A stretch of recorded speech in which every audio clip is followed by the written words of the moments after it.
বন্ধুরা, অন্নপূর্ণা ভান্ডারের নিউজ কিন্তু খুব শীঘ্রই চলে আসবে পোর্টালে। ঠিক আছে, আজকে আমি সকালে বসে বসে ড্যাশবোর্ডটা দেখছিলাম কী আপডেট আছে। দেখলাম পোর্টালে অফলাইন এবং অনলাইন দুটোই প্রক্রিয়া দেখাচ্ছে, কী ডকুমেন্ট লাগছে সব দেখিয়ে দিচ্ছে। ঠিক আছে, প্রতিনিয়ত ফলো করবেন, আমি সমস্ত নিউজ আপডেট দেখাবো। ঠিক আছে, আর আপনি পোর্টালেও দেখিয়ে দিচ্ছি কী কী করছে সব।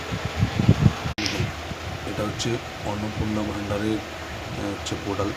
হ্যাঁ, আগে এই পোর্টালটা ছিল না, এখন সরকারও এআই ইউজ করে এই পোর্টাল ইউজ করছে। দেখুন, অ্যাপ্লাই অনলাইন, এখানে কিন্তু অ্যাপ্লাই করা যাবে। ঠিক আছে,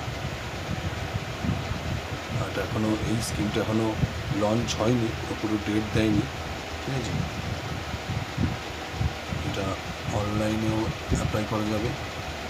এখানে অনলাইনে আবেদন প্রক্রিয়া দেখিয়ে দিয়েছে, রেজিস্ট্রেশন করে ফর্ম পূরণ করে ডকুমেন্ট আপলোড করে সাবমিট করলে এটা হয়ে যাবে। ঠিক আছে, এটা অনলাইন প্রসেস। অফলাইনে প্রক্রিয়া দিয়েছে পঞ্চায়েত, বিডিও, যেগুলো গ্রামের অফিস। ঠিক আছে, আর আমাদের এখানে যদি কেএমসি এলাকা, তো কেএমসি অফিস থেকে কালেকশন করতে হবে। ঠিক আছে, আর ডকুমেন্ট লাগবে Aadhaar card, voter card, ration card, income certificate, এগুলো। ঠিক আছে, ছবির মাধ্যমে দেখিয়ে দিয়েছে পোর্টালে। Aadhaar card, voter card, bank passbook, ration card, এগুলো। ঠিক আছে, এগুলো করে জমা করলেই হয়ে যাবে। এগুলো জমা করলেই হয়ে যাবে। এছাড়াও অনলাইনে হলে তো খুবই ভালো, ডকুমেন্ট জমা করলে তাড়াতাড়ি হয়ে যাবে।